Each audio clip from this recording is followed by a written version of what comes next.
Le jour de mon retour à la maison, il y a eu une grande fête pour mon arrivée à l'âge adulte. Le lendemain matin, j'ai senti quelqu'un dans ma chambre et j'ai ouvert les yeux pour voir que ma mère s'était faufilée à l'intérieur. En tant que tueur entraîné, j'avais la capacité de me réveiller immédiatement, même si j'étais fatiguée.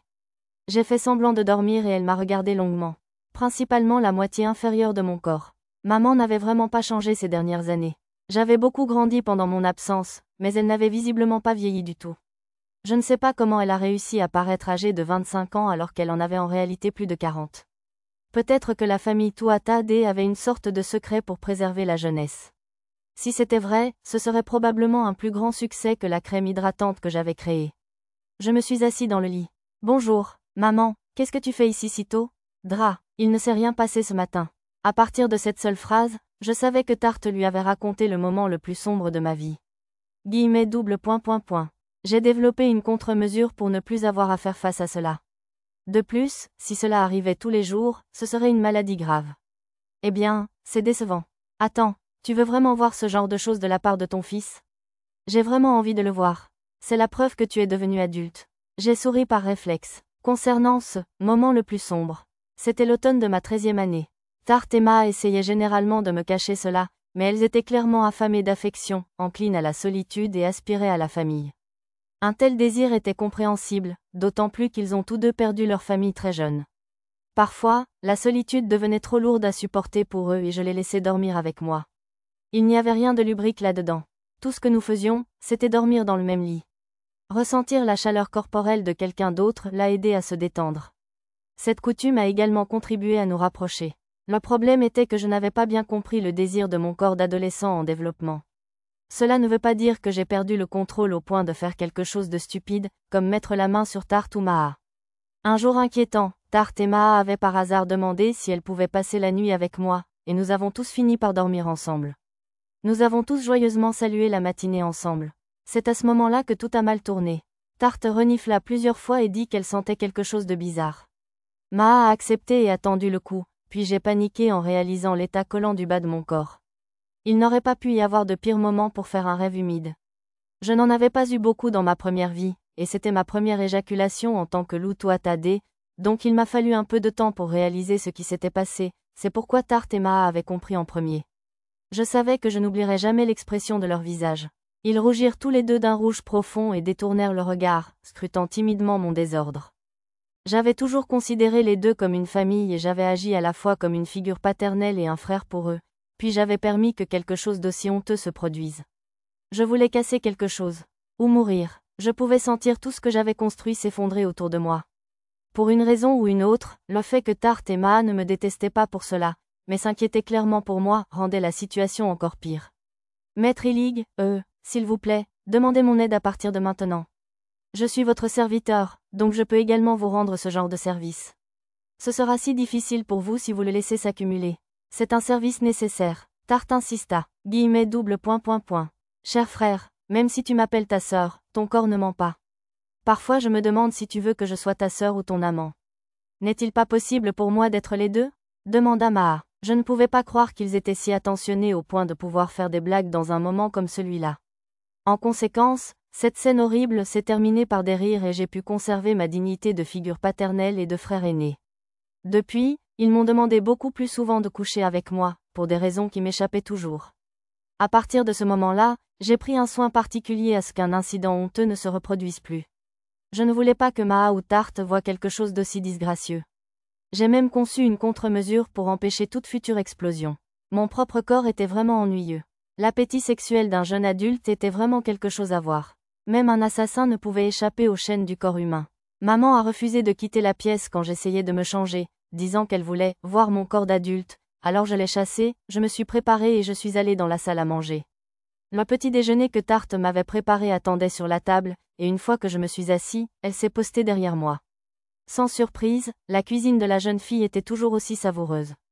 Ce repas était très agréable car il avait été préparé avec des ingrédients Tuatha Dé, ce qui m'a rendu nostalgique et a augmenté mon appétit.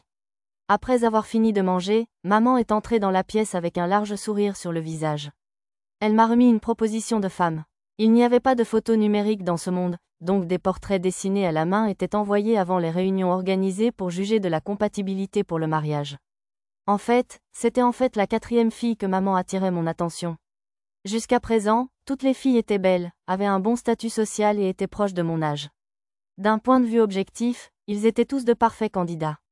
Même si Tuatha Dé n'avait pas les recettes fiscales annuelles les plus élevées, il était bien connu que nous gagnions beaucoup de revenus grâce au commerce médical. La famille entretenait également des liens étroits avec les grandes familles nobles. En tant que telles, nous n'avons jamais fait de mal aux demandes en mariage. Tarte, toujours postée derrière moi, semblait de mauvaise humeur. Maman, je t'ai dit que je n'en avais pas besoin. Je n'ai pas l'intention de passer un entretien de mariage. J'étais déjà amoureux de Dia, donc je n'avais besoin de rencontrer personne. Tarte poussa un soupir de soulagement. La plupart des familles nobles utilisaient le mariage de leur fils aîné comme un outil pour établir des liens ou accroître le rang de leur famille dans la hiérarchie noble. Sans aucun doute, de nombreuses enquêtes ont été menées pour trouver le partenaire le plus approprié pour chaque candidat. Mais mes parents et moi n'étions pas intéressés par ce genre de choses. Si notre famille dépassait le rang de baron, les responsabilités augmenteraient. Sans aucun doute, nous devrons assister à des réceptions sociales plus ennuyeuses. La taille et la situation actuelle du domaine convenaient très bien à Tuatha Dé. La raison pour laquelle maman m'apportait ses demandes en mariage était probablement parce qu'elle était excitée à l'idée d'avoir de nouveaux bébés dont elle pourrait se délecter. Oh, viens Elou Eloun, Lou. J'ai trouvé une très bonne fille cette fois. Je veux rencontrer mes petits-enfants. Exactement comme je le pensais. Tarte avait l'air de vouloir dire quelque chose, alors je lui ai permis de parler. Je pense qu'il est trop tôt pour que Lord Lou se marie. Ce n'est pas trop tôt. Il est déjà adulte. S'il prend trop de temps, je serai une vieille femme avant d'avoir des petits-enfants. Oh, attends, tu pourrais avoir ces bébés, Tarte? Eh, ça marcherait, en fait. Tu as du mana, et tu n'es pas un noble, donc le nombre de fêtes ennuyeuses auxquelles nous devons assister n'augmenterait pas. C'est une bonne affaire. J'ai le sentiment que tu pourrais aussi avoir des enfants tout de suite. Quoi? STZE accent aigu ROUMM, STZE accent aigu RO. Si c'est ce que mon seigneur désire. Tarte rougit d'un rouge profond jusqu'à ses oreilles face aux taquineries incessantes de ma mère. Elle n'avait pas besoin de prendre cette plaisanterie aussi au sérieux. Maman, arrête de t'en prendre à Tarte. Je ne m'en prends pas à elle. Eh, Lou, j'avais l'intention d'en parler, mais tu m'as beaucoup répondu ces derniers temps. Quel genre de ton utiliser avec ta mère? Je suis un adulte maintenant, donc j'ai l'impression que je devrais parler comme tel. Je ne suis plus un petit enfant. J'avais envisagé de continuer à jouer le bon enfant devant maman, mais les parents devaient pouvoir lâcher leurs enfants. OL2AW, EL2, allez, Lou. Je n'en peux plus. Mon adorable petit bébé est devenu si impétueux. De toute évidence, ma mère n'a pas remarqué que me traiter comme un enfant allait me donner encore moins envie de me comporter comme elle le voulait. À la tombée de la nuit, j'ai relâché 2 pigeons dans le ciel. Une lettre était récemment arrivée de Maa, qui se trouvait toujours à Milteux. Elle dirigeait ma marque de cosmétiques, Natural You, en mon absence. C'était beaucoup de choses à gérer seule, mais Beruid l'aidait en tant qu'assistante. Beruid avait reçu une éducation de haute qualité dès son plus jeune âge et il avait des relations dans divers endroits. Il possédait également une riche expérience du monde réel. Souvent, il assistait à mes cours pour Tarte et Maa et se révélait être un apprenant rapide. Cela a largement contribué à lui permettre de devenir l'homme d'affaires compétent qu'il est aujourd'hui. Même si j'étais le représentant de la marque Natural You, au succès retentissant, j'avais quand même été surpris d'apprendre qu'il souhaitait suivre des cours avec moi, considérant qu'il était l'héritier de la société Balor. J'ai dit à Maa de l'utiliser efficacement et d'apprendre de lui aussi.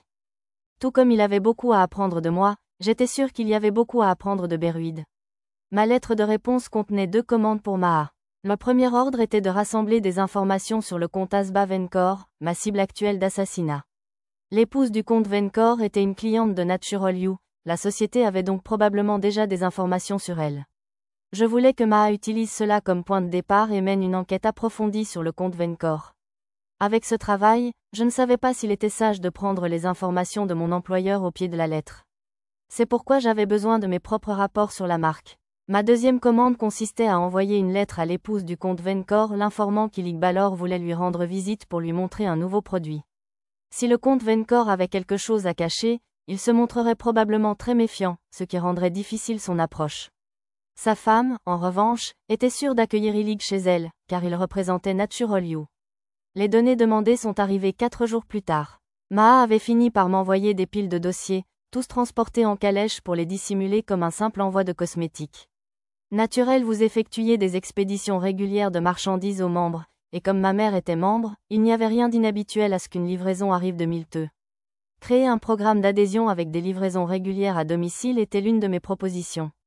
Les expéditions comprenaient des produits d'une qualité supérieure à ce que l'on pouvait trouver dans le magasin, et elles étaient livrées mensuellement. Il s'agissait d'un service destiné aux véritables riches et, par conséquent, son prix était élevé. Le service transportait de manière fiable des produits de haute qualité en échange de paiements importants et réguliers. Le système a donné à Natural You une source constante de revenus auprès de clients fortunés et a réussi à empêcher la revente de produits. Si vous pouviez vous permettre ce service, vous pourriez alors éviter la zone de guerre qui était chaque jour la vitrine des magasins. De plus, recevoir des produits spéciaux que la plupart des gens ne pouvaient pas obtenir donnait à l'acheteur un sentiment de supériorité auquel les gens de la classe supérieure ne pouvaient résister. Le nombre de membres dépassa rapidement la capacité, et être membre Natural You était même devenu un symbole de statut. Maa travaille vite, donc il répand vraiment des stupéfiants. Ce type est vraiment quelque chose. La taille du réseau d'information de la société Balor était vraiment incroyable. Le comte Asba Venkor avait déjà attiré l'attention de la société Balor alors qu'il se livrait à des activités criminelles à Milteux, et depuis, il gardait des dossiers sur lui. Les stupéfiants ont apporté le malheur à tous, sauf à ceux qui les vendaient. Le comte Venkor rendait dépendants les jeunes nobles en les invitant à essayer ces drogues lors de soirées secrètes, et il semblait qu'il utilisait également un réseau criminel pour les diffuser dans les villes. En particulier, le stupéfiant qu'il vendait provenait d'un arbuste à feuilles persistantes appelé vièse. Techniquement, c'était un stimulant. Les stimulants augmentaient l'activité cérébrale, exacerbaient les sens et provoquaient un état d'excitation. En termes simples, ils vous ont fait planer. En échange d'un sentiment d'euphorie, votre corps a fini par devenir extrêmement dépendant d'eux. Milteux a réussi à empêcher les stupéfiants d'entrer dans la ville, mais les villes voisines ont fini par souffrir profondément du caractère addictif de la drogue. Je suppose qu'il n'y a pas d'autre choix que de le tuer. Ce chef d'accusation consistait à vendre des stupéfiants d'une manière si grossière qu'il s'était déjà retrouvé sur le radar de la société Balor. Ce n'était qu'une question de temps avant que ses actions soient rendues publiques. Cependant, accusé d'être responsable du trafic de stupéfiants, le comte Venkor a feint d'ignorer tout cela, affirmant qu'il ignorait que la mafia transportait la drogue à travers son domaine. Il a fini par arrêter un petit criminel et lui rejeter la faute, se créditant ainsi d'avoir résolu le problème. Des pots de vin importants versés à un haut fonctionnaire l'avaient probablement également aidé à s'en sortir. Puisqu'une telle excuse avait réellement fonctionné, le comte Venkor avait probablement suffisamment de soutien de la part d'autres nobles pour que la famille royale ne puisse pas le toucher. L'augmentation constante du trafic de stupéfiants me dérangeait. S'il était laissé seul, le royaume alvanien tout entier risquait de sombrer dans la dépendance. Puisque la loi ne pouvait pas le traduire en justice, il n'y avait pas d'autre choix que d'éliminer le ravageur par l'assassinat. Tel était le devoir de la maison Tuatha Dé.